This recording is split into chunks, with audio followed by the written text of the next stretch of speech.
Vous écoutez Radio Ici et Maintenant 95.2. Nous sommes en compagnie de Jean-Luc Rivera qui nous présente les thèmes que l'on peut trouver dans la Gazette fortéenne. Dans le fortéanisme, nous prenons tous les témoignages, quel que soit ce qui est décrit. Et alors, l'écriture improbable, ça va du très petit.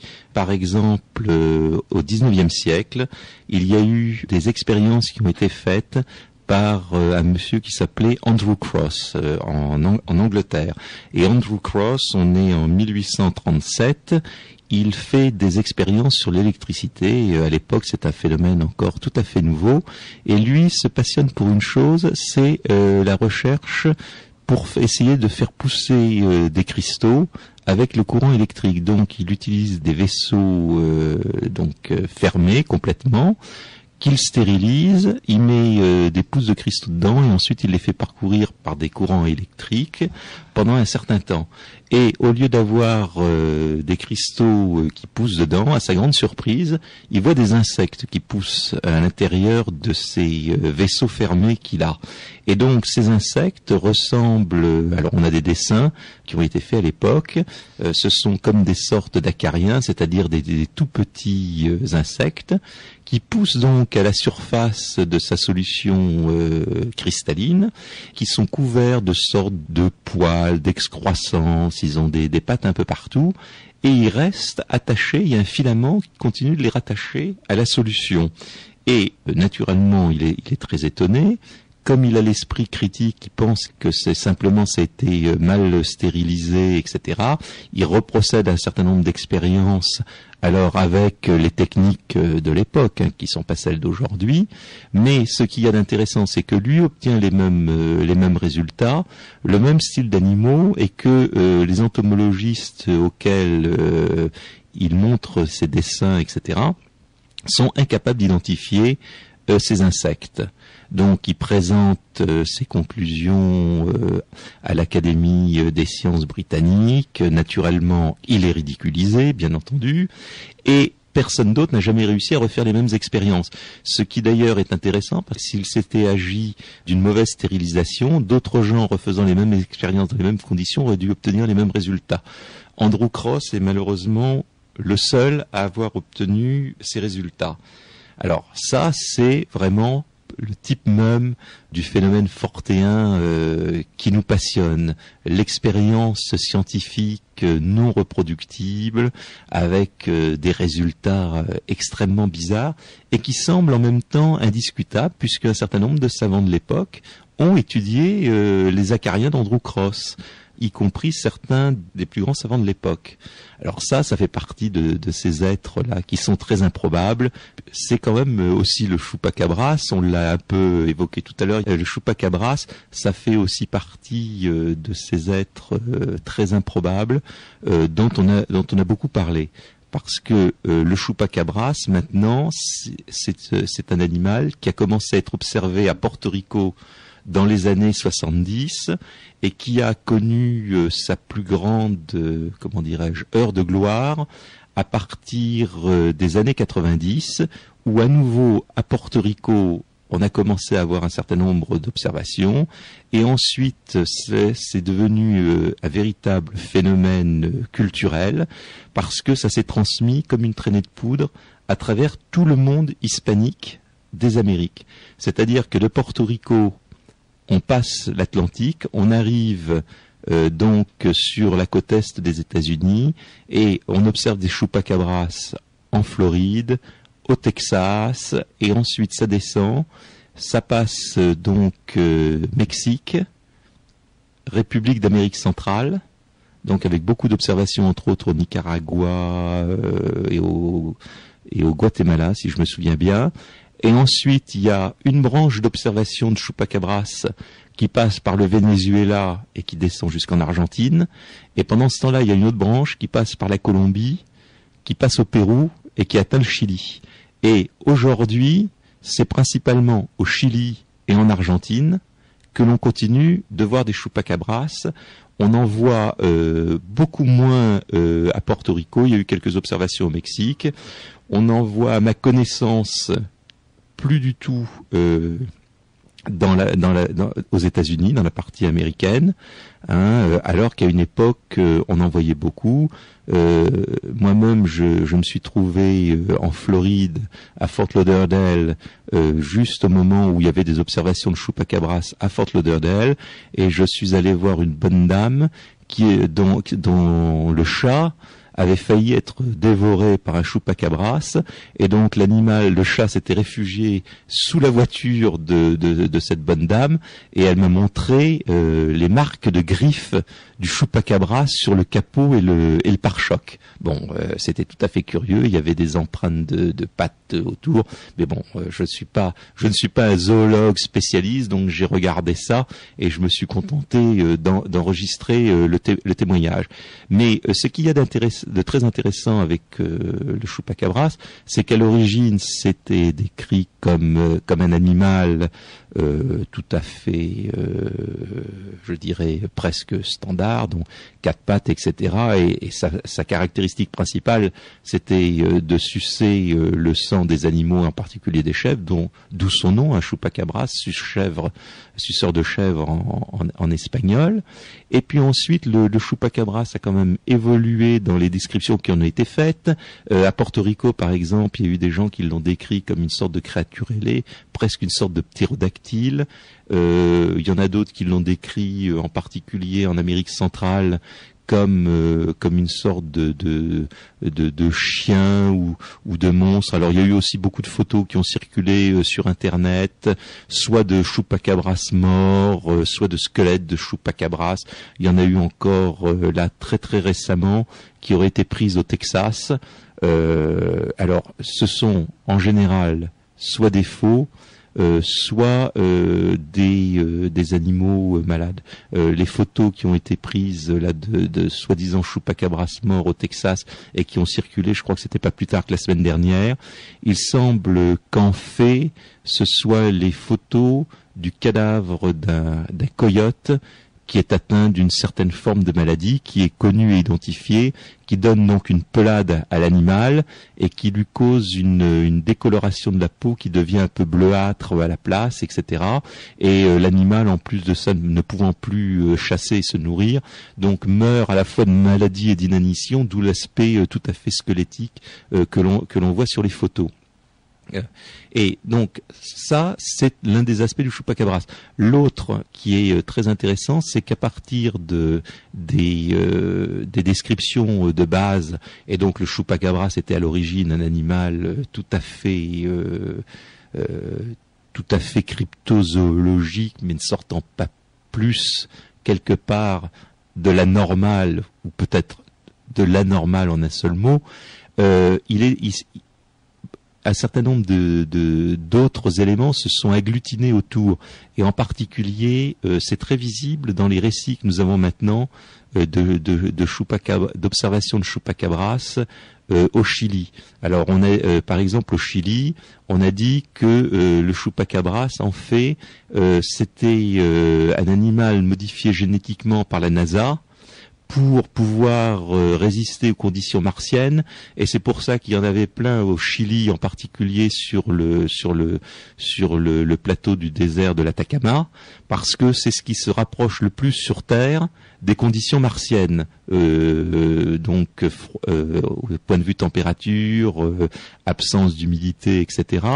Et que donc en fait les chupacabras c'était le résultat d'une expérience ratée de la NASA, et qu'en plus de ça, comme il s'était échappé et tout, on a même certains témoins ont même dit qu'il y avait eu des avions non identifiés mais peints en blanc qui avaient bombardé des nids de chupacabras. On avait déjà eu d'ailleurs l'histoire aussi de bombardements mystérieux à Porto Rico, parce que là aussi il y aurait eu des laboratoires de la marine américaine, dans ce cas-là, et non pas de la NASA, qui auraient fait des expériences. Donc on s'aperçoit qu'il se greffe tout un tas de choses autour des chupacabras de base, y compris d'ailleurs le fait que maintenant les chupacabras s'attaqueraient même à l'homme. Il y a eu au début juillet de cette année, dans la presse chilienne, il y a eu des photos d'un homme que l'on voit torse nu sur les photos qui sont parues, et il montre, il a des griffures sur le bras droit, si je me souviens bien, et dans le dos, et il dit donc que c'est un chupacabras qui lui a fait ça. Et il y a d'ailleurs une reconstitution assez amusante que l'on voit à côté du chupacabras décrit, où on voit une sorte de créature bizarroïde qui a l'air à la fois qui ressemble un peu à un chien avec une avec une gueule de poisson, des sortes d'écailles sur le dos, des crocs gigantesques qui sortent. Enfin vraiment, alors là, une créature, tout ce qu'il y a de plus improbable et de plus composite, et qui aurait donc attaqué cet homme. Et en Argentine, on vient aussi d'en décrire récemment sous l'aspect, alors là, d'homme-chien volant. Bon, tout ça reste très curieux, et c'est donc très fortéen. Oui, justement, c'est la question que j'étais en train de me poser avec tout ce que vous venez de nous dire sur les photos truquées qu'on peut trouver sur Internet, sur ces reconstitutions assez amusantes, sur toutes ces choses qui dénigrent le sujet. Qu'est-ce qui peut intéresser un fortéen dans le sujet du chupacabras? Tout. Parce que même les photos qui sont fausses sont très intéressantes, parce qu'elles permettent d'étudier certains mécanismes psychologiques. Pourquoi est-ce que quelqu'un va prendre la peine, par exemple, de créer des fausses photos, de les répandre, etc. Tout ça est très passionnant. À la limite, que ce soit vrai ou que ce soit faux, c'est tout aussi intéressant d'une manière comme de l'autre. Dans le cas du chupacabras, justement, c'est tout à fait passionnant. Parce que, alors là, mais ça serait trop long à faire ce soir, c'est de voir, donc comme je le disais tout à l'heure très brièvement, toute l'évolution des témoignages, le phénomène de mode culturel que ça a été. Il y a eu des dizaines de chansons qui ont été faites sur le chupacabras. Il y avait à un moment, on vendait des t-shirts avec les chupacabras dessus. Il y a eu des tas de choses qui ont été faites autour du chupacabras. Donc c'est vraiment devenu un phénomène de mode et un phénomène culturel. Ça, c'est passionnant, et à partir de là, de voir que ça perdure en se modifiant, parce qu'on a trouvé naturellement aussi des chupacabras associés au phénomène ovni. Donc, comme je le disais, tous les aspects conspirationnistes se retrouvent maintenant, en particulier dans les histoires de chupacabras au Chili, parce que par exemple, quand des Chiliens disent que les nids de chupacabras ont été bombardés par des avions, ils précisent que ce sont des avions blancs. Or, les avions blancs, ce sont ceux du nouvel ordre mondial chez les conspirationnistes américains. C'est la couleur blanche. Et aux États-Unis, les troupes secrètes du nouvel ordre mondial étaient vêtues de blanc, et on observait la nuit, alors ce qui paraît d'ailleurs un peu idiot du point de vue discrétion, c'est qu'on observait de nuit des mouvements de chars peints en blanc. Et donc ça, c'était les troupes du nouvel ordre mondial qui se mettaient en place. Alors comment les Chiliens ont-ils eu l'idée que les avions étaient blancs? Parce que aux États-Unis, lorsqu'il y avait des engins mystérieux avant, et je pense en particulier au fameux phénomène des hélicoptères, qui à une époque étaient observés, ces hélicoptères qui parfois volaient sans que les pales ne tournent, etc., et sans numéro peint sur la carlingue, la plupart du temps, ces hélicoptères, eux, ils étaient noirs. Donc là, c'est pour ça que c'est tout à fait passionnant de suivre toutes ces évolutions. Alors donc, que ce soit faux ou que ce soit vrai, peu importe, dans le fond, pour le fortéen, c'est tout aussi intéressant. Parce qu'on peut en même temps peut-être en tirer certaines leçons pour l'analyse d'autres témoignages dans d'autres domaines, parce qu'on s'aperçoit souvent, et j'espère que les auditeurs s'en rendront compte en écoutant l'émission ce soir, c'est que beaucoup de phénomènes se recoupent. Il y a une association des chupacabras avec le phénomène ovni, mais il ne faut pas oublier que les chupacabras, on les a associés à certaines mutilations de bétail aussi, en particulier à Porto Rico, et que les mutilations de bétail ont été associées aussi au phénomène ovni. J'ai parlé de Bigfoot tout à l'heure, mais j'aurais pu dire qu'il y a certaines observations de d'OVNI dans lesquels le témoin rapporte avoir vu un Bigfoot descendre de l'OVNI. Donc beaucoup de choses se recoupent. Et là aussi, pour continuer, on a parlé du chupacabras. Le chupacabras, il interfère un petit peu avec certaines observations d'OVNI. Dans certains cas, il y a association entre les deux. Il y a une corrélation entre les deux. Lorsqu'il y a eu aux Indes en 2002 et 2003 une vague d'observations, ça a d'abord été ce qu'on a appelé l'homme-singe, en particulier dans la ville de Delhi, etc.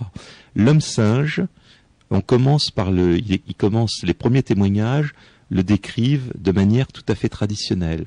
Et puis ensuite, petit à petit, on s'aperçoit qu'il devient, plus technologique. C'est-à-dire que certains témoins décrivent l'homme-singe de Delhi, ils le décrivent comme portant un casque. Il a parfois des sortes de lumière sur la poitrine, mais il continue d'être velu, etc. Il y en a même certains, si je me souviens bien, qui le décrivent avec une sorte de gigantesque bracelet qui lui recouvre l'avant-bras, couvert de lumière multicolore qui clignote, etc. Donc, on est à la fois dans l'homme velu, l'homme sauvage, tout à fait traditionnel, mais en même temps, dans un autre contexte, on dirait, tiens, c'est une rencontre du troisième type. On a vu un humanoïde, mais on n'a pas vu la soucoupe. Parce que des humanoïdes velus, on en a vu beaucoup. Au début de l'émission, on parlait de la vague de 54. Au Venezuela, en novembre-décembre 54, le nombre d'observations de petits humanoïdes velus qui descendent de soucoupes volantes, il y en a beaucoup.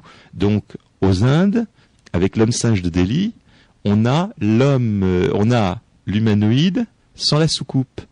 Et on assiste un petit peu à la même transformation, toujours aux Indes, quelques mois après, avec ce qu'on a appelé le Munokwa. Et le Munokwa, au début, c'est décrit comme une sorte d'animal volant, mal défini, mais d'après certaines descriptions, on se l'imagine un peu comme une sorte de mini-raie volante. Et qui attaque les gens pendant la nuit parce que comme il fait chaud, donc les gens dorment beaucoup sur les toits, sur les toits en terrasse, et donc ils sont attaqués par cet animal qui les griffe dans le dos.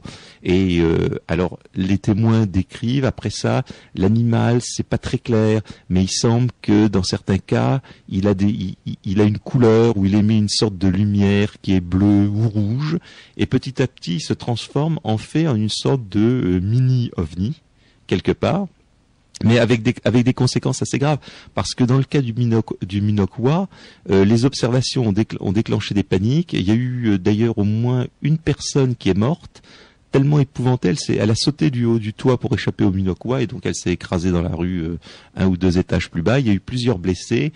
Il y a eu des photos de gens qui montraient les blessures qui leur avaient été infligées par le Munokwa. Ça a duré un certain temps, et puis ensuite plus rien à nouveau. Donc, comme toujours dans ces phénomènes fortéens. Bon, autre créature improbable, puisque là on est vraiment dans des choses très curieuses. C'est par exemple les observations de sirènes. On connaît tous la fameuse sirène d'Ulysse, etc. Donc on pouvait penser que c'était relégué dans les mythes gréco-romains. J'aurais mis ça effectivement dans la mythologie ou dans les croyances. Eh ben pas du tout. Il y a des gens, c'est ça qui est. C'est Ron Howard qui va être content. C'est ça qui est passionnant avec le fortéanisme, c'est que on a des témoins qui voient à peu près tout et qui le rapportent, parce que il faut quand même un certain courage quelque part pour dire qu'on a vu des sirènes. Bien.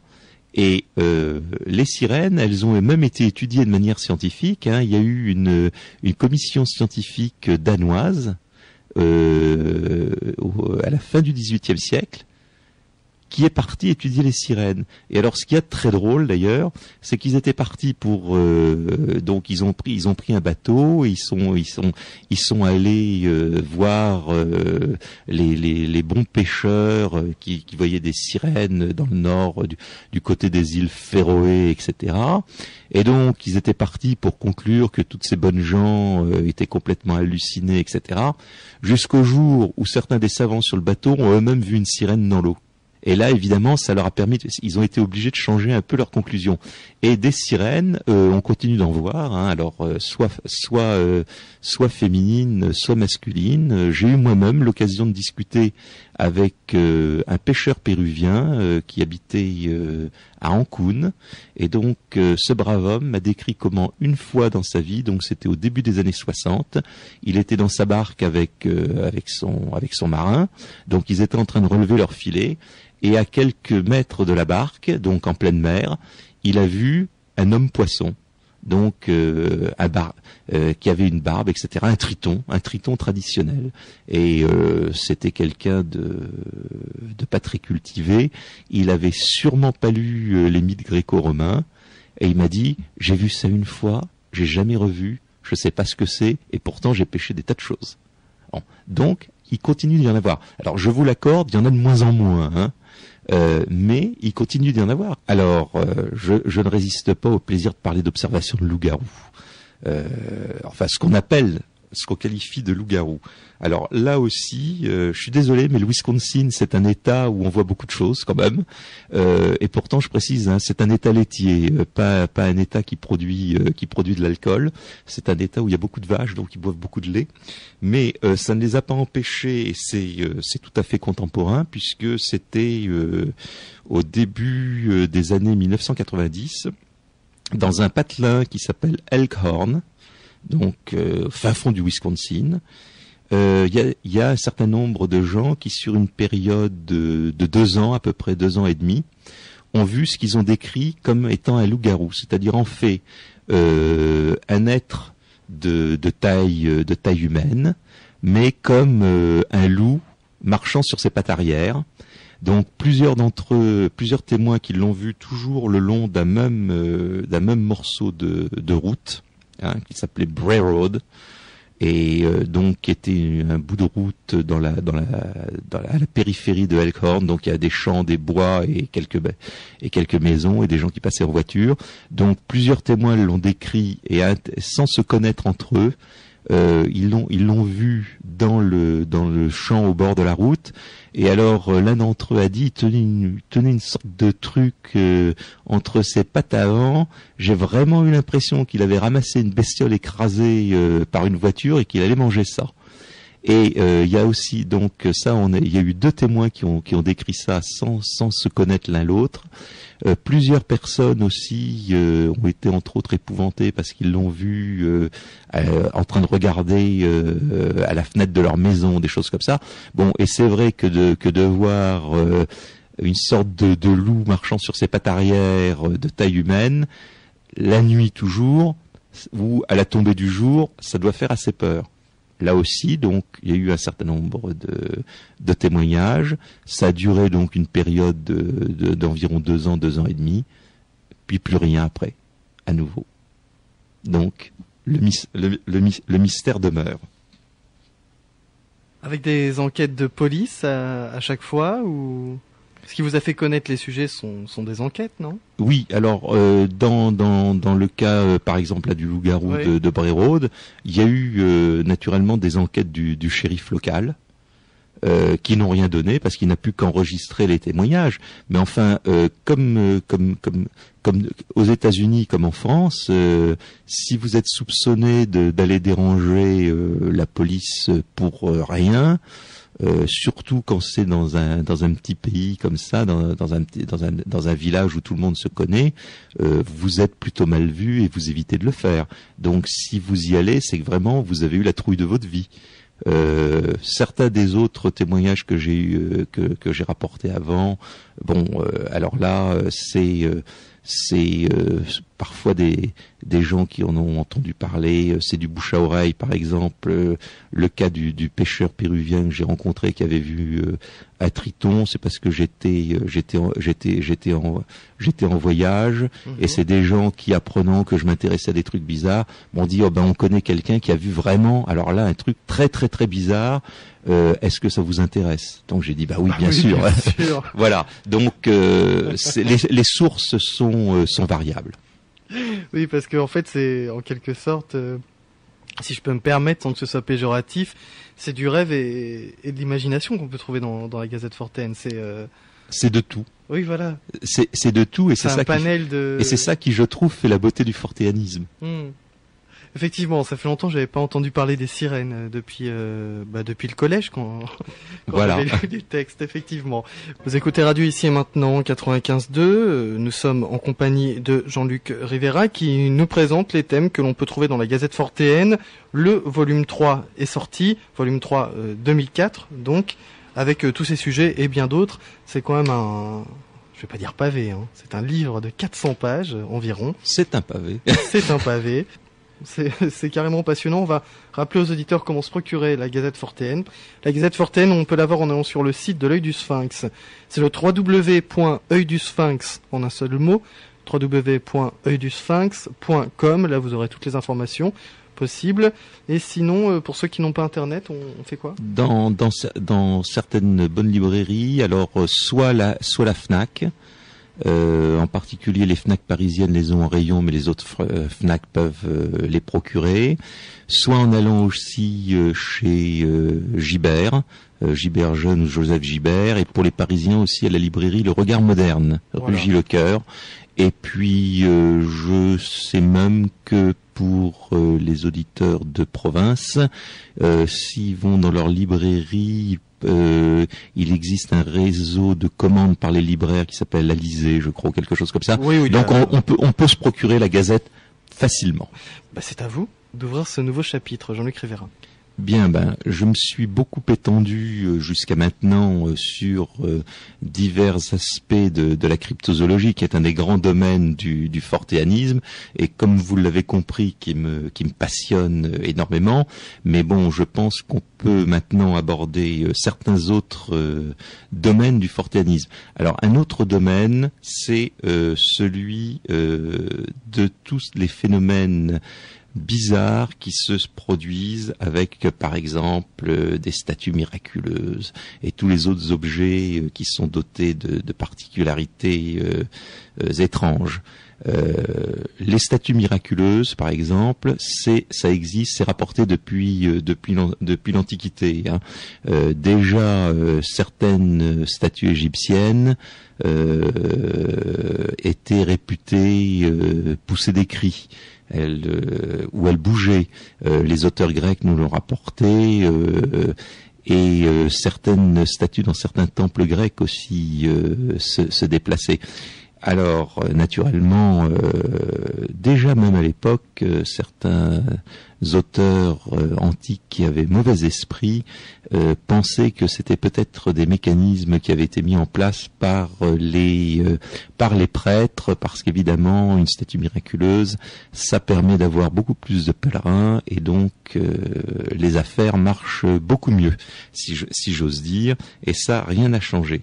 Mais les statues et les images miraculeuses, ça continue, il y en a énormément, et c'est là aussi un phénomène tout à fait passionnant. Alors, je pense que tout le monde a vu des photos, par exemple, de statues de vierges dans différents endroits qui pleurent.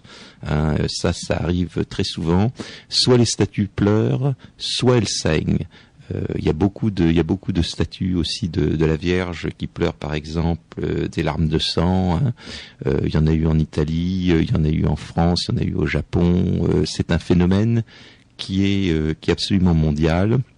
Il y a aussi des images qui saignent. Par exemple, on voit souvent, je m'entends, mais on rapporte relativement fréquemment, par exemple, des images du Christ en train de saigner, par exemple à l'endroit de la couronne d'épines, à l'endroit aussi de ses stigmates ou de la plaie qu'il avait au côté. Alors là, par contre, le Vatican enquête. Non, ça n'est pas le Vatican. En général, c'est l'évêché. Ça relève donc, parce que là le droit canon est très très précis pour tout ce qui est enquête sur des miracles, les enquêtes en canonisation, etc. Il y a des règles extrêmement précises au sein de l'Église catholique.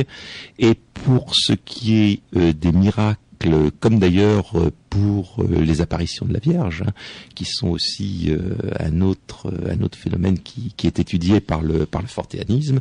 Donc, dans tous ces cas-là, cela relève de l'autorité de l'évêque du diocèse en question, hein, où ça se déroule. Et donc, selon des critères d'une enquête relativement précise, etc. Et donc c'est à l'évêque qu'il appartient de déclarer s'il y a un miracle ou pas. Et il y a aussi un certain nombre de gradations très très subtiles qui vont du fait que l'évêque déclare qu'il n'y a pas de miracle du tout jusqu'au miracle proprement dit, en parlant par certains, en passant par le signe qui est envoyé pour encourager la foi. Enfin, il y a tout un tas d'échelons différents que je n'ai pas tous en tête d'ailleurs, mais c'est très très bien codifié. Et des cas comme cela, il y en a dans le monde entier. Et ce qui est aussi très intéressant, c'est que contrairement à ce que l'on peut penser, il ne s'agit pas d'un phénomène exclusif à la religion catholique. Il y a dans l'hindouisme, on en trouve. Il y a 4 ans à peu près, il y a eu soudainement un grand nombre de statues du dieu Ganesha à travers le monde entier dans les temples hindous, que ce soit aux Indes même ou aux États-Unis ou en Grande-Bretagne. Les statues du dieu Ganesha se sont mises à absorber le lait qui était versé en offrande devant la statue. Elles l'avaient jamais fait avant, elles l'ont pas refait depuis, mais pendant quelques semaines, un certain nombre de statues ont absorbé l'offrande de lait qui leur était offerte. Donc ça, c'est aussi un phénomène tout à fait curieux.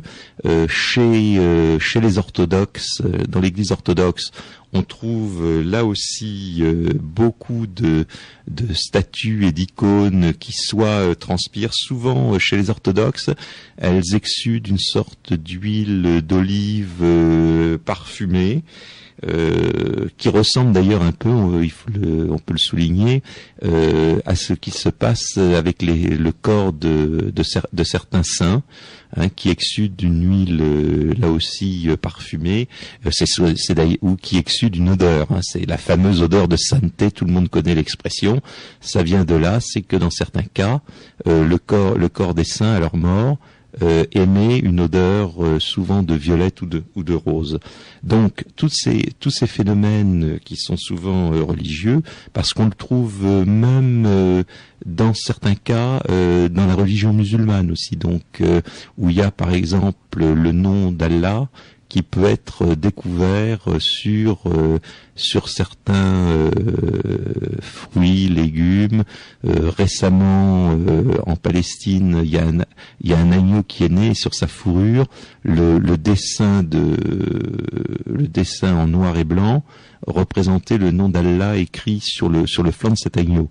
Donc tous ces miracles divers existent et continuent et sont même de plus en plus fréquents quelque part, comme si les signes se multipliaient ou si les gens voyaient plus fréquemment qu'avant encore des signes. Mais c'est en même temps quelque chose qui a toujours existé, hein, puisque au Moyen-Âge, les signes dans le ciel, c'était les comètes. Elles étaient interprétées comme étant des signes de guerre ou de pestilence ou de changement de roi, etc. Et un certain nombre de ces phénomènes, et là je pense en particulier à tout ce qui est statues qui bougent ou qui pleurent, etc. Ça peut se rapporter aussi à certains des phénomènes dits de parapsychologie, parce que j'ai pas du tout me parler de parapsychologie. Bah, on a commencé l'émission il y a à peine 10 minutes, alors. Ouais. Donc c'est un domaine qui est tellement vaste, mais par exemple les statues qui saignent quelque part peuvent se rapprocher du phénomène des stigmates, qui est un phénomène là humain bien avéré. Alors des statues qui bougent, il y en a. Je sais qu'à un moment on a parlé des tikis qui bougent au musée de Tahiti. J'ai entendu l'histoire. Je ne connais pas de témoin de première main. Je ne sais pas. Là, je ne me prononcerai pas du tout. Ça fait partie de ces choses, comme d'ailleurs ce que avait raconté aussi Francis Mazières à propos de l'île de Pâques, où il avait dit que selon certaines traditions, les statues de l'île de Pâques étaient transportées de manière non physique, c'est-à-dire qu'en fait en quelque sorte elles lévitaient au-dessus du sol et elles étaient transportées comme cela. Bon, ça fait partie de tout un tas de traditions que l'on retrouve. Ce sont aussi des idées qui sont associées, par exemple, à l'érection de certains menhirs, d'un certain nombre de mégalithes à travers le monde aussi. La manière dont ça a été fait, soit par la force des prêtres ou par le démon, dans certains cas, etc. Donc tout ça, ce sont des traditions qui là aussi se retrouvent dans le monde entier. Je parlais de stigmates juste à l'instant. Ça me rappelle aussi, ça se rapproche aussi de certains autres phénomènes humains. Je pense par exemple à tout ce qu'on a appelé les êtres humains électriques. C'est un autre domaine aussi où il semble que quelque part la force de la pensée humaine soit capable, ou une propriété inconnue du corps humain soit capable d'influencer les êtres humains électriques. La plus célèbre, c'était une Française qui, dans les années 1846, a été étudiée entre autres, si je me souviens bien, par Arago. Elle s'appelait Angélique Cottin, et pendant un certain laps de temps, la pauvre Angélique Cottin détraquait tout ce qu'elle touchait. Par exemple, elle ne pouvait pas s'asseoir sur une chaise ou s'approcher d'un meuble.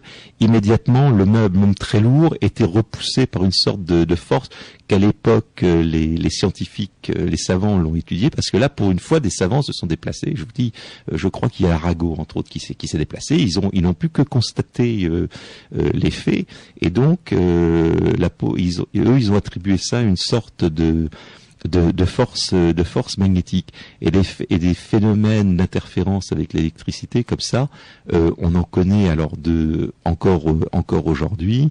Il y a par exemple des gens qui systématiquement font péter les ampoules électriques quand ils s'en approchent.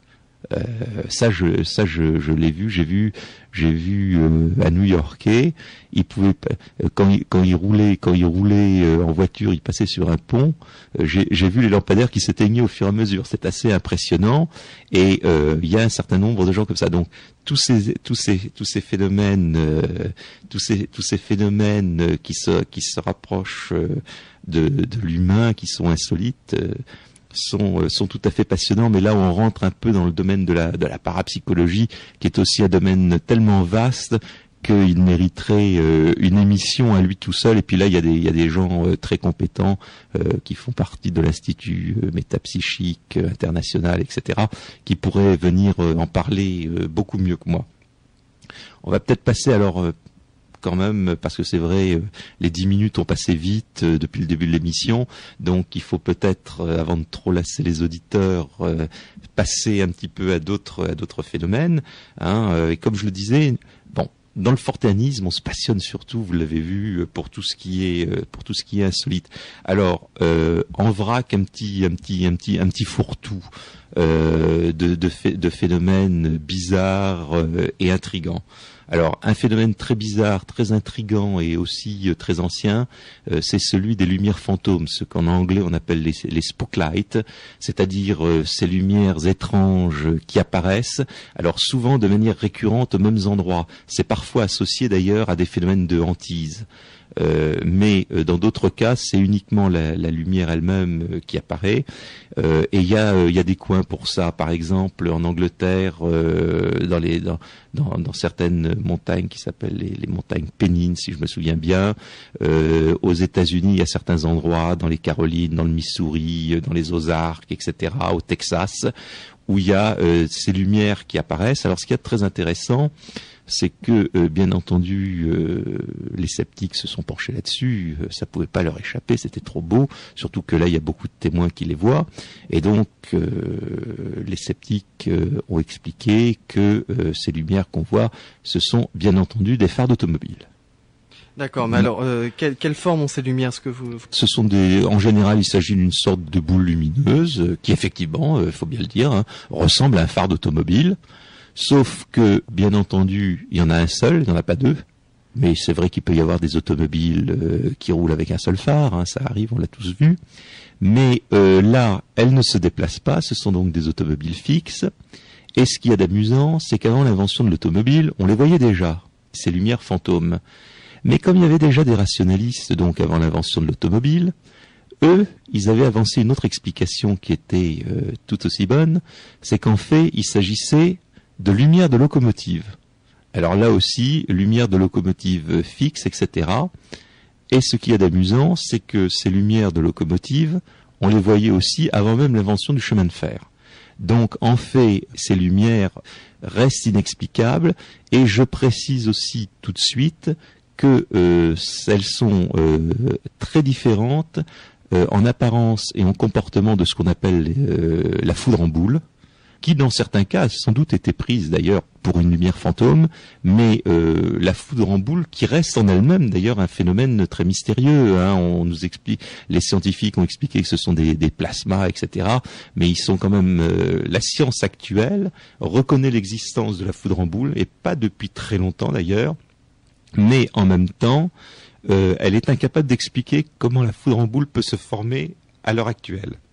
Donc, ces lumières fantômes, ce qu'il y a aussi d'intéressant, c'est que par exemple, dans certains cas, elles sont associées à des phénomènes religieux. Entre autres, on en a vu beaucoup à l'époque du réveil religieux du Pays de Galles en 1907. Il y avait une célèbre prêcheuse en particulier qui se déplaçait, elle était toujours suivie par des lumières fantômes. Donc ça, c'est un phénomène qui est très curieux. Jean-Luc ? Oui, alors abordons un autre sujet aussi, alors qui est typiquement fortéen, et là on va rentrer un petit peu dans les sujets gore. C'est le sujet des combustions humaines spontanées. Là aussi, très vieux phénomène, hein, puisque déjà Dickens en parlait dans un de ses romans.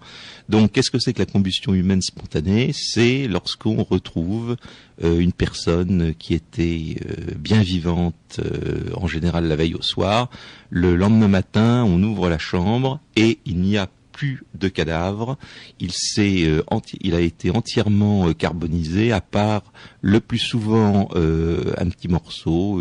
En général d'ailleurs, c'est l'une des extrémités, soit le pied, soit la main.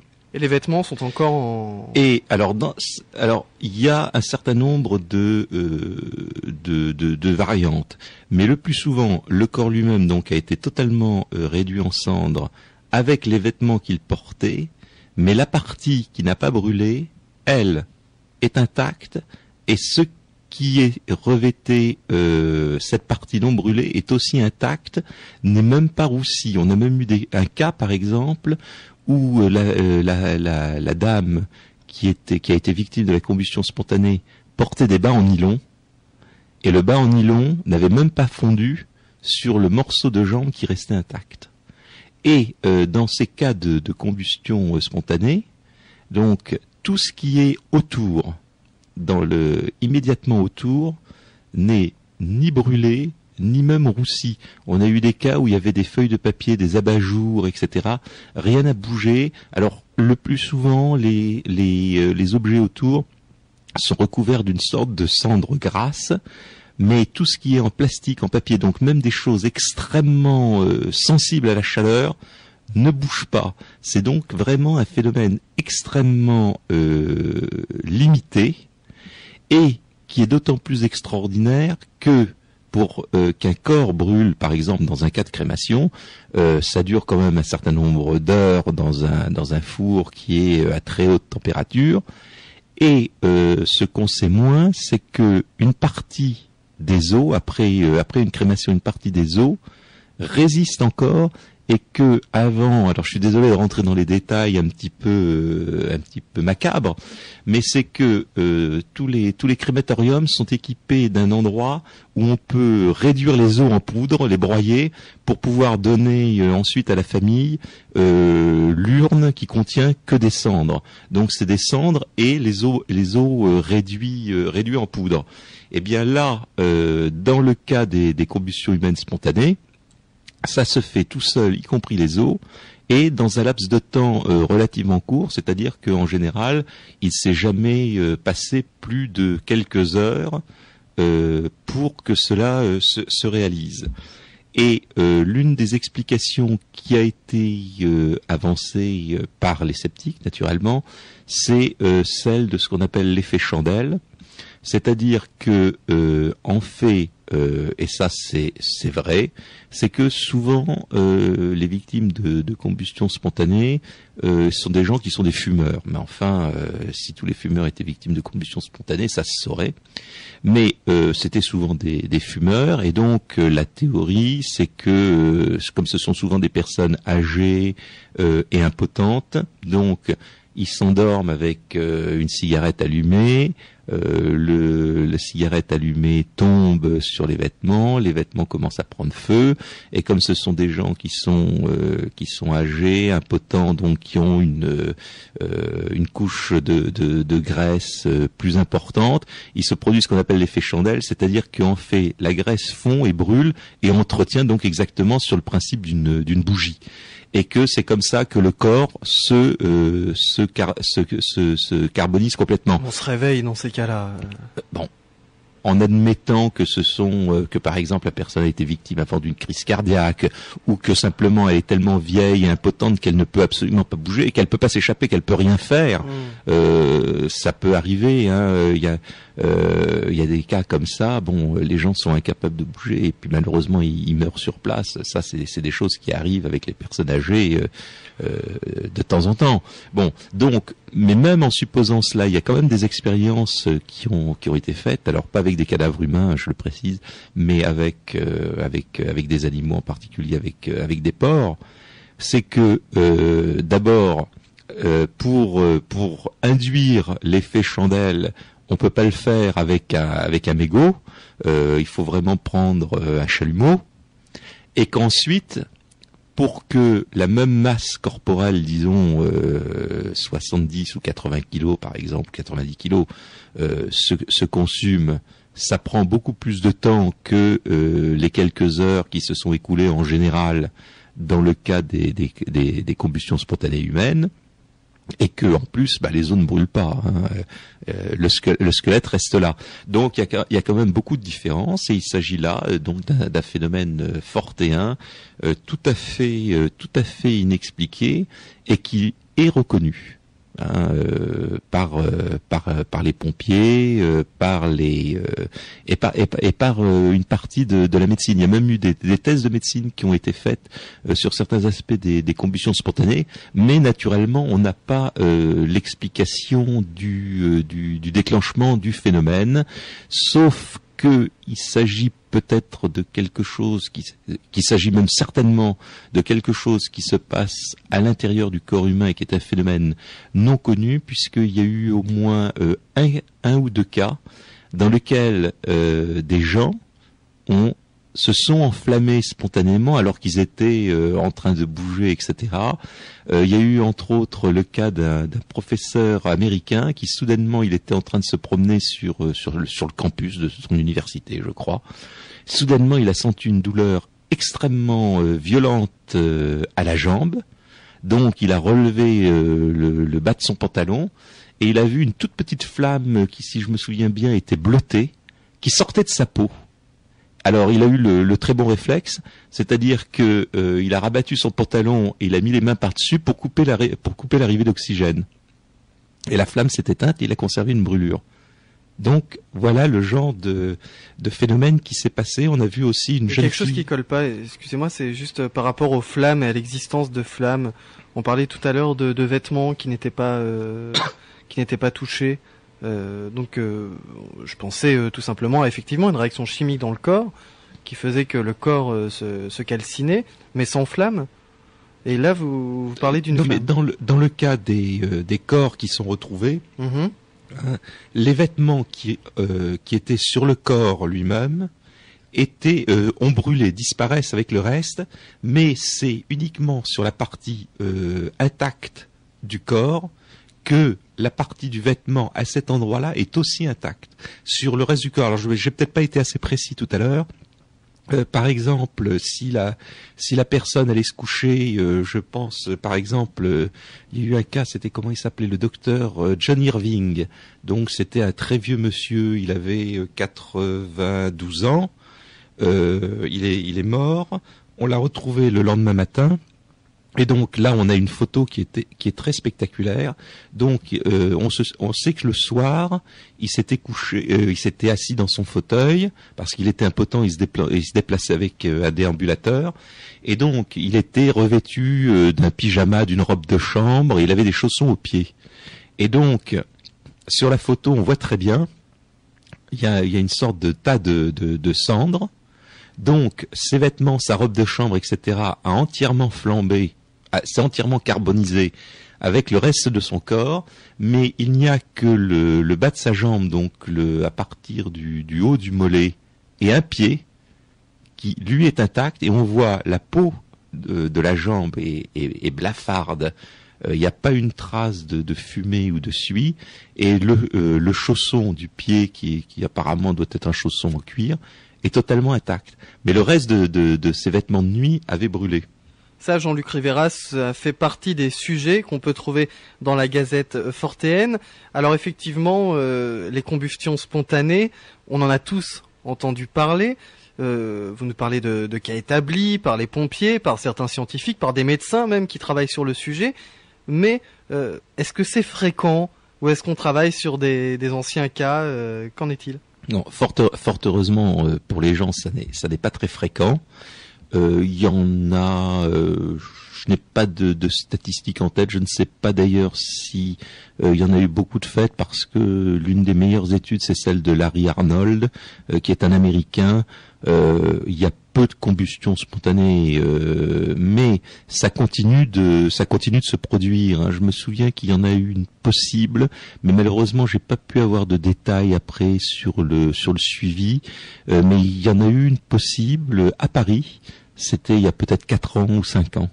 Donc c'est un phénomène rare, mais avéré et qui continue de se produire. Peut-être aussi une autre chose, ce sont les fameuses empreintes qui étaient mystérieusement apparues dans le Devonshire dans 1855, février 1855 dans le Devonshire. Les gens se réveillent un matin, alors il a neigé pendant la nuit, donc il y a une belle couche de neige blanche, et sur cette couche de neige, il y a quelque chose qui a laissé son empreinte, parce que c'est uniquement une seule marque. Donc ça a beaucoup fait rire à l'époque, c'est que si c'est un animal qui avait laissé ça, c'était un animal unijambiste. Car il y a une seule marque qui ressemble à un sabot. Une marque de sabot, donc c'est pour ça qu'à l'époque ça a été surnommé les marques du sabot du diable. Alors une marque qui ne va pas dans une direction, c'est une marque, c'est une empreinte seulement. C'est une empreinte qui est répétée sur des kilomètres, en passant par-dessus des murs, sur des toits. On retrouve l'empreinte sur les toits. Donc quoi que ce soit qui a produit cette marque est allé sur une patte, en ligne quasiment droite, dans la neige, sur des kilomètres, sans être vu, sans faire de bruit, sans rien. Et je me permets de vous interrompre, c'était donc en 1850. D'où vient 1855. 55. D'où vient cette information? Enfin, je veux dire. C'est dans tous les journaux anglais de l'époque parce que là, ça a fait beaucoup de bruit. Oui. Ça a fait beaucoup de bruit. Il y a des grandes correspondances qui ont été échangés, etc. Le Rupert Gould dont je parlais tout à l'heure consacre là aussi dans un de ses livres un chapitre entier avec les reproductions des journaux de l'époque, etc. Et plus récemment, il y a là aussi quelqu'un que je considère comme un très bon chercheur fortéen qui s'appelle Michael Lecomte, qui a mis en ligne un livre fortéen que je recommande à tous les auditeurs, qui s'appelle Des énigmes et des hommes. Et Michael Lecomte consacre un chapitre de son livre en ligne justement aux empreintes du Devonshire, aux empreintes du diable du Devonshire. C'est une très bonne lecture. Il a repris ça avec le recul du temps, et c'est tout à fait passionnant. Et c'est encore une fois quelque chose qui reste tout à fait inexpliqué. Alors qu'à l'époque, ça a suscité énormément de discussions, etc. Il y a eu des tas de choses qui ont été avancées. Si je me souviens bien, ça va des empreintes de souris qui marchent dans les empreintes l'une de l'autre, donc c'est pour ça que ça fait une seule grosse empreinte, etc. Enfin, il y a eu des explications qui, à la limite, si elles étaient vraies, seraient beaucoup plus fortéennes encore, parce que ça deviendrait des comportements animaux totalement impossibles et absolument uniques d'ailleurs, comme l'empreinte qui s'est poursuivie sur plusieurs kilomètres. Et alors elle s'arrête où cette empreinte? Ça se termine comment? Au bord d'un lac? Non, attendez que je dise pas de bêtises, mais il me semble que ça se termine quelque part dans un patelin. Ça part de nulle part et ça arrive nulle part, et ça se poursuit sur quelques kilomètres à travers les champs, des villages, etc. Je vous dis, ça franchit des murs. On a trouvé l'empreinte sur le toit de maison, etc. Donc vous avez piqué ma curiosité. Est-ce que cette empreinte laissait la possibilité de quelque chose de lourd? Je veux dire, est-ce qu'il y avait une vraie empreinte dans le sol au-delà de c'est une empreinte dans la neige fraîche. Dans la neige fraîche, et le sol était marqué par la lourdeur par le poids? Je ne saurais pas vous dire. D'accord. Je ne sais pas si c'est précisé d'ailleurs dans les textes de l'époque. Il faudra se reporter aller consulter le chapitre qui consacre Michael Lecomte dans son livre, parce que là on aura tous les détails. Il n'en a pas loupé un, et j'avoue que celui-là, je ne sais pas s'il y avait une marque sous la neige sur le sol. Je ne sais pas du tout. D'autres brèves, si je peux me permettre, comme celle-là? Non, mais on peut passer encore à un autre domaine maintenant aussi, oui, que j'aime bien, celui de l'archéologie fortéenne. Mm-hmm. Bon, parce que naturellement tout le monde connaît Robert Charroux, Peter Colosimo, Eric von Daniken, naturellement, etc. Mais dans tous ces domaines-là, il y a des tas de choses absolument passionnantes, et qui recoupent d'ailleurs certains des points que j'ai abordés avant. Alors, commençons par exemple par la remise en cause typiquement fortéenne d'un dogme absolu de l'anthropopaléontologie. C'est l'homme est apparu récemment, l'homme n'a pas pu être contemporain du dinosaure. Bien, c'est formidable, sauf qu'il existe un certain nombre d'éléments qui tendrait à indiquer. Alors là, je mets quand même beaucoup de réserves, beaucoup de guillemets, mais on ne peut pas écarter d'un revers de la main ce domaine. Il y a un certain nombre d'éléments qui semblent indiquer que dans certains cas, il y a pu avoir un homme beaucoup plus ancien que ce que l'on pense, et qui a peut-être même pu être contemporain des dinosaures. Alors, ça va d'une empreinte de pieds humains chaussés d'une sandale qui aurait écrasé un trilobite, et tout ça est fossilisé quelque part, jusqu'à des représentations qui existent et qui sont naturellement, qui font partie de collections d'objets archéologiques qui sont extrêmement controversées. Alors l'une de ces collections, c'est la collection de pierres gravées du docteur Cabrera à Ica au Pérou. Et à Ica au Pérou, on a ramassé, alors c'est au sud de Lima, hein. Et donc le docteur Cabrera a été alimenté par un certain nombre de paysans qui, dans les champs autour, en retournant leurs champs, ramassaient des cailloux qui portaient des gravures extrêmement bizarres. Et le musée qu'il a constitué petit à petit, avec ces pierres, alors ça va de la pierre taille galet jusqu'à des rocs qui font 1 mètre de haut. Hein. J'ai eu la chance quand je suis allé au Pérou de pouvoir visiter le musée du docteur Cabrera il y a un peu plus d'une vingtaine d'années. Et c'était très impressionnant parce qu'il y avait des milliers de cailloux de toute taille gravés. Alors certains portaient d'ailleurs des cartes, et dans un certain nombre de gravures, on voyait des hommes et des dinosaures cohabitant. Alors bien sûr, on explique que le docteur Cabrera était un monsieur très naïf. Hein, et que les paysans du coin devaient bien rigoler le soir en sculptant leurs petits cailloux après avoir regardé des magazines sur lesquels on voyait des dinosaures et tout, et qu'en fait ils laissaient libre cours à leur imagination, et que le bon docteur Cabrera récoltait tout ça, etc. Bon, peut-être, mais c'est loin d'être prouvé, parce que quand je suis allé à Ica, c'était en 82. Moi, j'aurais bien aimé rapporter 1 ou 2 pierres gravées, même des copies, et j'en ai pas trouvé. Il paraît qu'aujourd'hui, des pierres gravées, on en trouve à peu près partout à Ica. On peut pas faire 3 pas sans que quelqu'un vienne vous en vendre une. Bon, moi, c'était pas le cas. Hein, donc, s'il y a des copies, elles datent des années plus récentes. Il y en avait en tout cas pas à l'époque. Et il n'y a pas de possibilité de datation de la gravure Non, parce que ce sont des rochers, donc là il n'y a pas à ma connaissance en tout cas, je crois pas qu'il y ait de datation possible, comme on peut le faire par exemple avec des poteries, ou avec il faut qu'il y ait je crois un minimum d'éléments organiques. Enfin là je suis pas du tout un spécialiste, mais je crois que pour des rochers on ne peut pas, sauf il y a une technique, je crois, lorsqu'il y a une patine qui recouvre les pierres.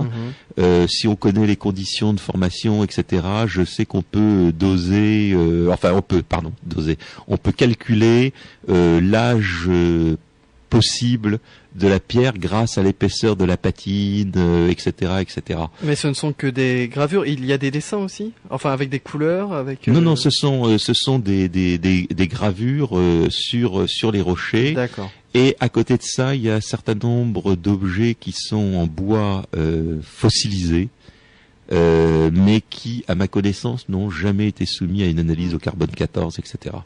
Bon, puis maintenant le docteur Cabrera est décédé il y a quelques années. Je crois que son musée, qui en fait était sa maison personnelle, hein, qu'il avait remplie avec tous ces objets. Je crois que ces collections n'ont pas été dispersées, ça existe toujours.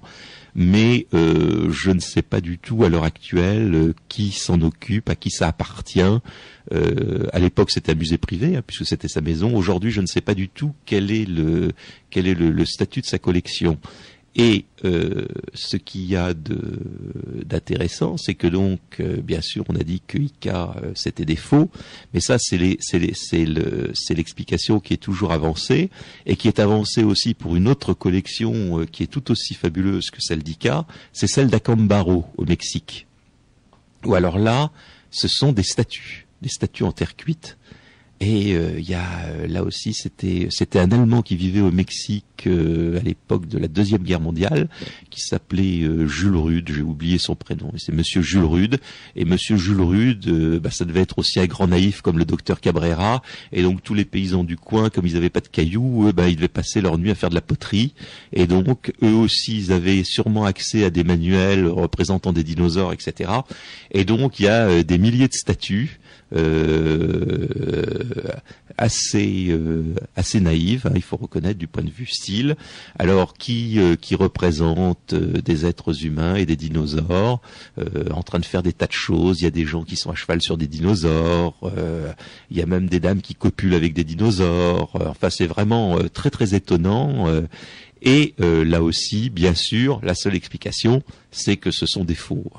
Mais donc ça fait partie de ces petits éléments que, en tant que fortéen, on ne peut pas écarter, plus un certain nombre d'autres éléments. Alors là, qui sont par exemple des trouvailles, d'autres trouvailles archéologiques qui ont été faites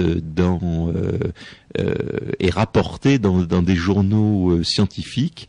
Alors en général, il faut bien le noter, dans des journaux scientifiques du 19e siècle, parce que ce sont les débuts de l'archéologie et de la paléontologie officielle.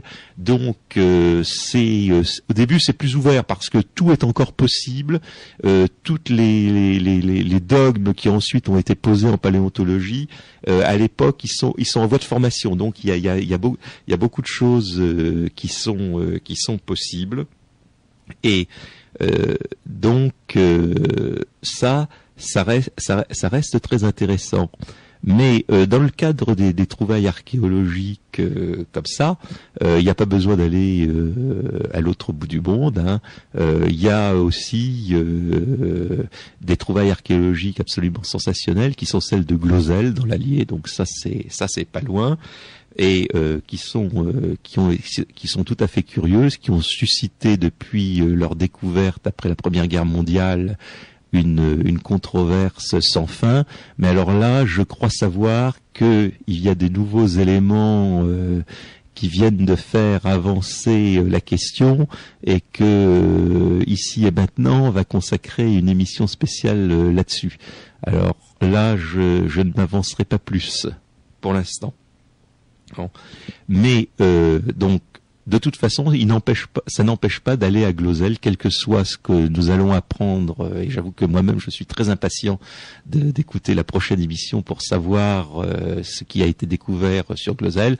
Le musée de Glozell en lui-même est un lieu absolument fascinant. C'est là aussi une collection privée, et on a encore la chance de voir Monsieur Fradin, qui est l'inventeur du site, l'inventeur au sens noble du terme, l'inventeur du site, qui a 98 ans je crois aujourd'hui, et qui est toujours là, et qu'on peut voir. C'est un lieu magique. Alors continuons peut-être sur d'autres découvertes archéologiques tout aussi controversées, et qui rentrent là aussi dans le cadre de l'un du combat contre l'un des dogmes les plus établis jusqu'à aujourd'hui dans l'archéologie, en particulier dans l'archéologie américaine. C'est la thèse de l'isolationnisme, c'est-à-dire que seul avant Colomb, il n'y a eu aucun contact entre les Amériques et l'Europe ou l'Asie, sauf naturellement quand les Paléo-Indiens ont traversé à pied sec le détroit de Bering en poursuivant les mammouths, il y a à peu près 10-12 000 ans. Hein. Bon, donc ça fait partie des dogmes absolus. Mais ces dogmes, bien entendu, on s'empresse d'essayer de les battre en brèche. Hein.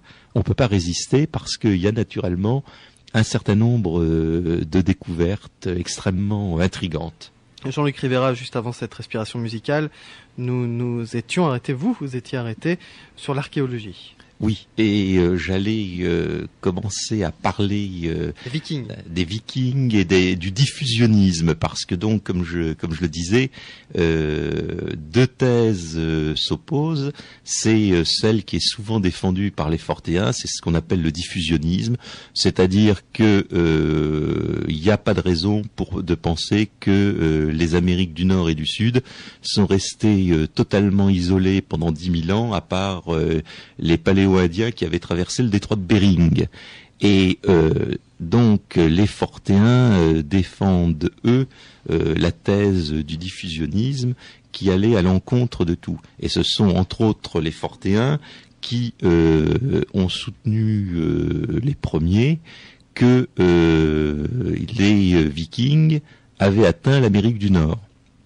Et on sait que pendant très longtemps, L'archéologie, les archéologues américains ont soutenu le contraire, jusqu'au jour où finalement il y a eu la preuve irréfutable avec les découvertes de l'Anse-aux-Midoses à Terre-Neuve. Et donc, à partir de là, on avait bien été obligé de reconnaître que les Vikings étaient bien arrivés jusqu'à Terre-Neuve, mais on nous a expliqué que c'était très facile, puisque c'était des petits sauts de puce, il suffisait de partir de Norvège, on passait par le Groenland, etc. Donc tout ça était très facile, et donc ils se sont arrêtés sur les côtes du Canada, et ils sont pas allés plus loin. Alors, il y a quand même un certain nombre d'éléments curieux qui sont livrés à notre curiosité.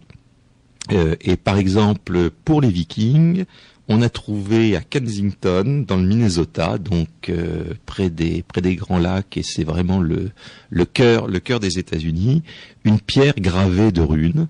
À la fin du 19e siècle, dans les années 1880, et cette pierre gravée a été déchiffrée, et donc c'est ce qu'on appelle apparemment une pierre de marquage, c'est-à-dire que c'était une sorte de borne qui marquait que ces gens étaient arrivés à cet endroit-là, et le récit de l'expédition, il y avait je ne sais plus combien de Vikings, il y avait 9 Goths, etc. Et donc ils racontent comment ils sont arrivés, qu'ils ont été décimés en particulier lors de combats avec les indigènes, etc. Donc c'est un texte tout à fait cohérent, qui est compatible avec la manière dont on écrivait, parce que bon, moi je suis pas un spécialiste, mais il semble qu'apparemment la manière d'écrire les runes et la forme de certaines runes, etc., a évolué avec les siècles, et que donc tout est compatible au niveau de la datation du texte, etc. Sauf que, bien entendu, on explique que c'est un faux, et que cette pierre runique ayant été découverte par un fermier d'origine suédoise, le brave homme, naturellement, ne devait avoir rien de mieux à faire que de graver un texte en runes pendant ces longues soirées d'hiver. Et c'est vrai qu'au Minnesota, les soirées d'hiver sont très longues parce qu'il fait très froid pendant très longtemps. Ce qu'il y a d'amusant, c'est que il y a une autre pierre qui a été découverte, gravée avec des runes, dans un endroit qui s'appelle Heavenver, en Oklahoma. Donc, et là aussi, le texte est tout à fait cohérent, lisible par des gens qui sont spécialistes des runes, etc. Mais bien entendu, les Vikings se sont arrêtés à l'Anse-aux-Midoses et ils n'ont pas pu aller beaucoup plus loin. Le problème, c'est que naturellement, on découvre des objets comme cela un peu partout.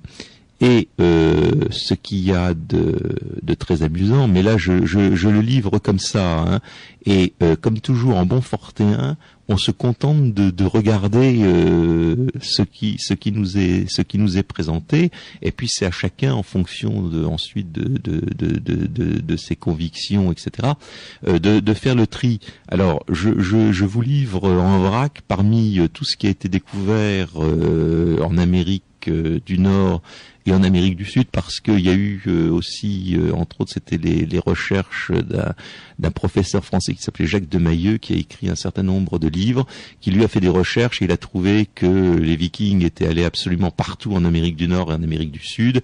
Il a même un de ses livres qui est très très très joliment intitulé Drakkar sur l'Amazonie. Bon, Drakkar sur l'Amazone. Donc c'est absolument magnifique. Lui, il a trouvé des Vikings partout. Alors on peut quand même, peut-être, il faut là aussi se poser des questions, parce que là aussi il s'agit d'une autre sorte de dogme, et donc on doit le mettre en question. Mais au niveau des découvertes archéologiques intéressantes et intrigantes, c'est qu'on a trouvé des objets apparemment d'à peu près toute provenance. Alors, par exemple, on a trouvé des objets qui dateraient de l'époque romaine, en Arizona. Hein. Donc en 1924, on a découvert des épées, une croix, etc. Donc ça daterait de l'époque des débuts de la christianisation dans l'Empire romain. Bien. Donc ça, en plein milieu de l'Arizona, hein, du côté de Tucson. Alors pour quiconque connaît, c'est vraiment ce qu'il y a de plus beau comme désert. Bon, pendant ce temps-là, un peu avant, dans le Michigan, en 1890, on découvrait toute une série de plaques gravées, alors sur des ardoises, sur des plaques en cuivre, des tablettes en argile, alors avec tout un tas de signes et de dessins absolument ahurissants qui semblent indiquer des origines à la fois hébraïques et chrétiennes. Excusez-moi, dans quel environnement a-t-on découvert, par exemple, pour ces objets romains qui ont été découverts du côté de Tucson? Quel environnement, je veux dire, sous terre, sur terre, dans une grotte? Non, il y a tous les cas de figure possibles. Hein. À Tucson, il me semble que c'était sous terre. Les plaquettes du Michigan, il me semble que c'était dans une grotte. Là, il y a une autre collection maintenant qui est aussi très controversée, qui a été trouvée, je crois, dans le Kentucky. C'est aussi, il me semble, dans une grotte. Donc, il y a vraiment tous les cas de figure. Certains objets ont été trouvés aussi, par exemple, dans des tumulus indiens qui ont été ouverts, les fameux mounds qu'il y a par milliers aux États-Unis. Il y a eu une rage au 19e siècle d'ouvrir tout ça pour essayer de trouver des vestiges indiens à l'intérieur. Donc il y a eu un saccage effroyable de tous ces mounds, et dans certains on a trouvé des objets extrêmement intrigants. Alors on en a trouvé, hein, comme je le disais, de toutes les provenances, c'est-à-dire que on a trouvé aussi, par exemple, des objets phéniciens ou libyens, de l'époque de la Libye antique, hein, etc. Il me semble qu'on a trouvé aussi des vestiges possiblement celtes. Donc vraiment, on trouve de tout partout. Quelque part, à la limite, c'est même trop. Il y a aussi naturellement, là, c'est du côté de la côte pacifique. Bon, on trouve des tas d'objets qui sont d'origine soit japonaise, soit chinoise. Et là, il y a quand même un élément qui est extrêmement intéressant, c'est que au niveau des explorations, des possibles contacts chinois, il existe un compte-rendu d'une expédition qui avait été montée par un grand amiral chinois. Ça a été une des plus grandes flottes du monde à l'époque. Et donc, il décrit des coins. Ce sont des endroits de Californie et on peut suivre ça sur une carte. Donc, il semble bien que il y a eu un certain nombre de contacts qui sont avérés et qui ne se sont pas poursuivis pour des raisons que nous ignorons. Enfin, dans le cas des Chinois, c'est parce que la flotte a été mise au rebut, et après ça il y a eu un changement de politique de l'empereur de l'époque, et donc il s'est orienté vers une conquête sur les terres au lieu de continuer une expansion maritime. Bon, sauf naturellement, alors là aussi je ne résiste pas parce que vous savez quand même que je suis un amateur de science-fiction. Il y a une autre très belle explication, c'est celle qu'a fournie Poul Anderson dans La Patrouille du Temps, où il y a cette expédition chinoise qui est en train d'explorer la Californie, et ils vont commencer à établir des colonies, etc. Et en fait, ce sont les policiers temporels qui interviennent, parce que dans l'histoire, il n'y a pas eu de contact et de colonisation de l'Amérique par la Chine, donc ce sont eux qui interviennent pour s'assurer que l'histoire reste bien telle qu'elle doit être. Bon, ça c'est un à côté, mais les interventions temporelles, on peut les exclure, bien que naturellement, là aussi je résiste pas quand même. Il y a déjà c'était quoi, il y a une trentaine d'années, je sais plus dans quel dans quel magazine c'était, mais il y avait un écrivain de l'époque qui avait soutenu, je me demande si c'est pas Georges Langelaan dans son bouquin qui s'intitulait L'effet maudit en encyclopédie Planète. Mais bon, à l'époque, on parlait beaucoup d'un crâne qui avait été retrouvé percé d'une balle. Donc à une époque où ça ne pouvait pas être le cas, et ça avait d'ailleurs fait l'objet d'un très joli petit roman de Jimmy Gueux après, qui s'intitulait Réseau dinosaures, etc., où les voyageurs temporels revenaient et faisaient la chasse aux dinosaures et on retrouvait ensuite les vestiges.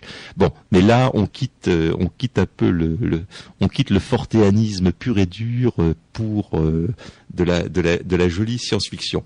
Alors on revient un petit peu au diffusionnisme et à toutes les énigmes archéologiques que pose l'Amérique du Nord. Il y en a une autre aussi qui est absolument inévitable et qui n'a toujours pas d'explication rationnelle. C'est la fameuse exploitation des grandes mines de cuivre natifs au bord des grands lacs. Alors là, elle est datée puisque on a retrouvé un certain nombre d'objets, en particulier des pics en bois. Il y a tous les vestiges de feu, etc.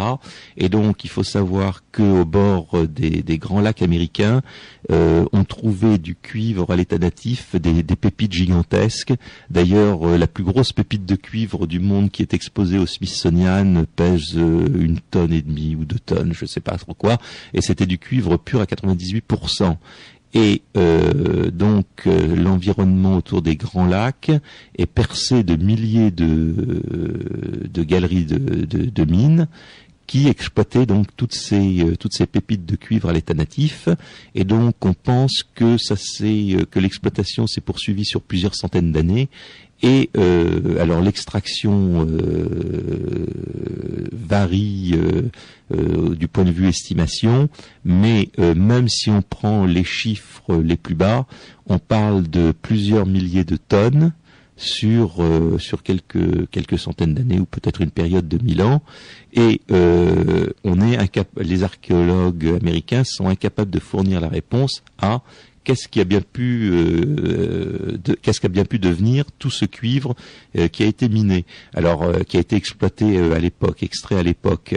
Et l'une des explications alternatives avancées est naturellement que à l'époque de l'exploitation de ces mines de cuivre natifs en Amérique du Nord, en Europe, on est en plein âge du bronze.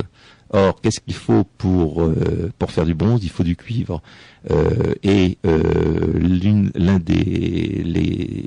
L'un des grands commerces des Phéniciens à l'époque, c'était justement de fournir le cuivre à tous les forgerons et les fondeurs de l'époque.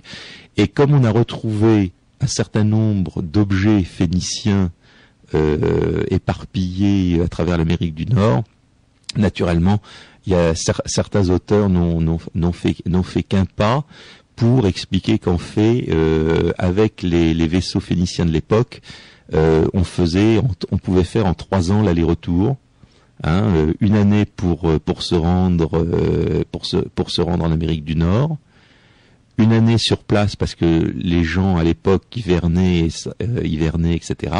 Et ensuite on fait les récoltes, on a fait des échanges avec les Indiens, et 1 an pour rentrer tranquillement. Et on est très riche en revenant, on a fourni du cuivre. Donc j'avoue que personnellement je trouve que c'est une théorie très séduisante, mais ça ne reste, je le précise bien pour les auditeurs, pour l'instant ça ne reste qu'une théorie, mais qui est une jolie explication de l'exploitation des mines de cuivre américaines il y a 3000 ans. Bon, alors, je crois que là, on a quand même fait pas mal de tours. Donc le mieux maintenant, c'est de se procurer la Gazette Fortéenne. C'est de se procurer la Gazette Fortéenne, et comme ça, parce qu'il y a encore beaucoup de thèmes qu'on pourrait aborder, mais sinon. Là, nous arrivons donc à la conclusion de cette émission, Jean-Luc Rivera. On peut se procurer la Gazette Fortéenne en allant sur Internet, oeildusphinx.com, œil du sphinx en un seul mot.com. On peut aussi aller dans différents magasins. Pour les Parisiens, vous allez chez Gibert. Pour d'autres, vous pouvez aller à la Fnac. Puis il y a aussi le moyen d'aller chez son libraire, de lui demander de tapoter sur Electre l'œil du sphinx ou la Gazette fortéenne. Voilà pour se procurer cette Gazette fortéenne. Et je vous laisse le mot de la fin, Jean-Luc Rivera. Merci. Effectivement, je n'ai abordé que quelques sujets, même pas tous ceux qui sont abordés d'ailleurs dans les 3 volumes de la Gazette, mais pour donner à nos auditeurs en partant une idée de l'ampleur des énigmes qui sont posées par le fortéanisme. Il y a celui qui est sans doute le plus grand fortéen vivant aujourd'hui, qui s'appelle William Corliss. C'est un monsieur qui a pris la suite de Charles Fort, et ça fait 30 ans qu'il passe sa vie à dépouiller des milliers de journaux, de magazines, etc. Et il a publié un certain nombre de livres, et son dernier, c'est quelque part à la fois enthousiasmant et désespérant. Son dernier livre est un livre uniquement de références sur les anomalies. Ça s'intitule Anomalies scientifiques et autres phénomènes provocateurs, et il liste dedans plus de 6000 anomalies de la science dans tous les domaines, ceux que nous avons abordés mais aussi d'autres. Il liste plus de 6000 anomalies qui aujourd'hui posent problème et qui mériteraient qu'on enquête dessus. Voilà le mot de la fin. Nous avons tous beaucoup de travail. Merci Jean-Luc Rivera.